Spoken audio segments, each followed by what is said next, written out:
या बातमीपत्राचे प्रमुख प्रायोजक प्लॅटिनम मॉल इंद्रधनु सोलापूर। सोलापुरातील सर्वात प्रतिष्ठित इंद्रधनु सोसायटीचा नवीन भव्य कमर्शियल प्रोजेक्ट आता रेल्वे स्टेशनच्या अगदी शेजारी शहराच्या मध्यवर्ती ठिकाणी। आता पाहूयात एक सविस्तर बातमी। मध्य रेल्वेच्या सोलापूर विभागामध्ये 14 डिसेंबर 2025 रोजी होणाऱ्या मर्याई चौकाजवळील रेल्वे ओव्हरब्रिजच्या पाडकामामुळे रेल्वेच्या वाहतुकीवर त्याचा मोठा परिणाम दिसून येणार आहे। सोलापूर स्टेशन यार्ड मर्यादेमध्ये किलोमीटर 454/45 येथे जुन्या ओव्हरब्रिजच्या सुपरस्ट्रक्चर आणि सबस्ट्रक्चरचं पाडकाम करण्यात येणार असून यासाठी रेल्वे प्रशासनाकडून सलग काही दिवसांचा विशेष वाहतूक ब्लॉक घेण्यात येणार आहे।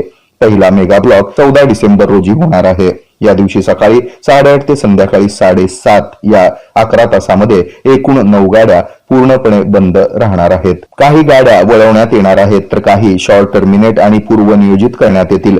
रद्द होणाऱ्या गाड्यांमध्ये Hospet Solapur express, Solapur Pune express, Wadi Solapur DEMU, Solapur Daund DEMU special, Solapur Kalaburagi DEMU यासारख्या महत्वाच्या गाड्यांचा समावेश आहे। वळवण्यात येणाऱ्या गाड्यांमध्ये Mysore Pandharpur Golgumbaz express, Thiruvananthapuram Mumbai express, Bengaluru Mumbai Udyan express, Pune Hyderabad Shatabdi express यासह एकूण 9 गाड्यांचे मार्ग बदलले जातील।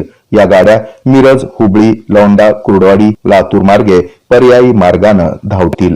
तसंच 18 आणि 19 डिसेंबरला चौथा ब्लॉक असून सायंकाळी 4 ते 7:30 या कालावधीमध्ये सोलापूर हसन एक्सप्रेस आणि बागलकोट म्हैसूर बसवा एक्सप्रेसच्या वेळा अनुक्रमे 20 आणि 40 मिनिटांनी नियंत्रित केल्या जातील।